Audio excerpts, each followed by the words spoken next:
Nna anyị ukwu nọ. Ha nwunye anyị, kedu ka ị mere? Kedu ka ụmụaka ahụ mere? Ha dị mma. Nnamdi, come. Good afternoon, sir. Nnamdi, ị bụkwa nnukwu mmadụ ugbu a. Ị dị ka nna gị. Afọ ole ka ị dị?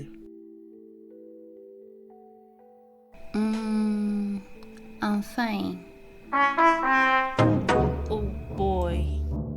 How to introduce yourself in Igbo? Olee etu ị ga-esi kọwaa onwe gị n'asụsụ Igbo? What is your name? Kedu aha gị?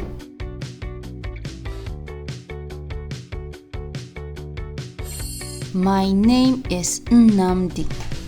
Aha m bụ Nnamdi.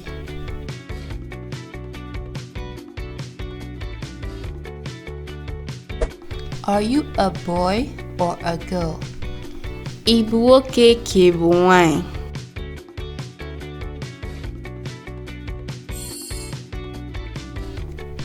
I am a boy.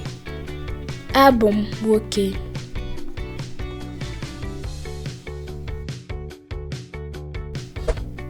How old are you? Afọ ole ka ị dị?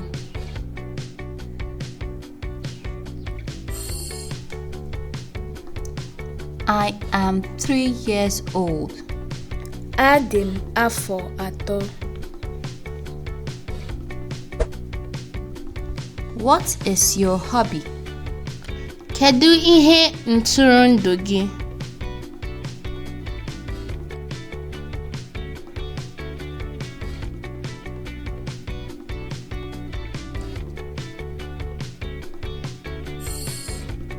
I love to play. Ịkụ egwu na-amasị m.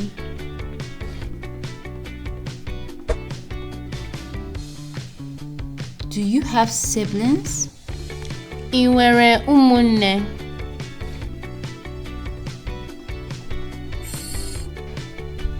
Yes, I have a brother and a sister. Enwere m nwanne nwoke na nwanne nwanyị.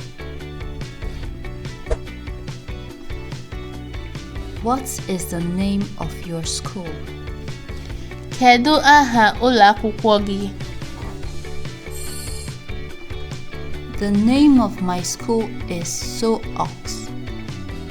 Aha ụlọ akwụkwọ m bụ So-Ox.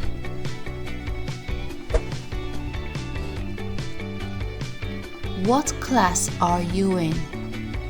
Kedu klaasị ị nọ? I am in pre-KG 2. Anọ m na praịmarị nta nke 2. What would you like to become in the future? Kedu ihe ị chọrọ ịbụ n'ọdịnihu? I would like to be an engineer. Ọ ga-amasị m ịbụ onye injinia. What is your favorite color? Kedu agba kacha amasị gị? My favorite color is blue. Agba m hụrụ n'anya bụ agba anụnụ anụnụ. What is your favorite food? Kedu nri kacha amasị gị?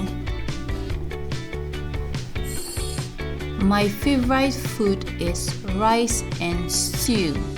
Nri kacha na-amasị m bụ osikapa na stew. Where do you live? Ebee ka ị bi?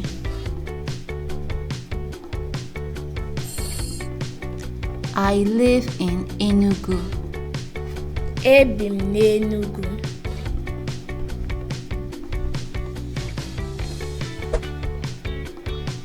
What is your favorite animal? Kedu anụmanụ kacha amasị gị? My favorite animal is the dog. Anụmanụ m hụrụ n'anya bụ nkịta.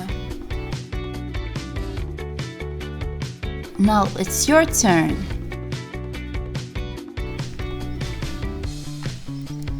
Aha m bụ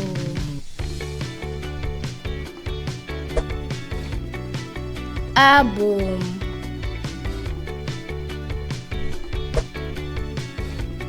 adị m afọ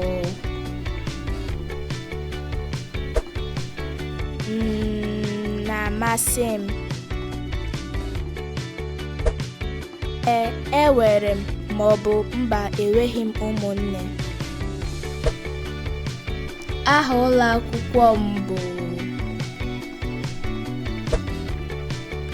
anọ m na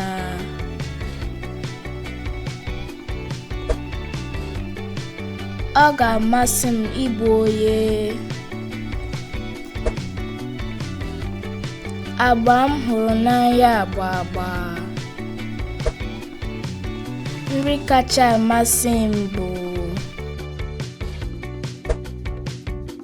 ebi m na anụmanụ m hụrụ n'anya bụ. Well done!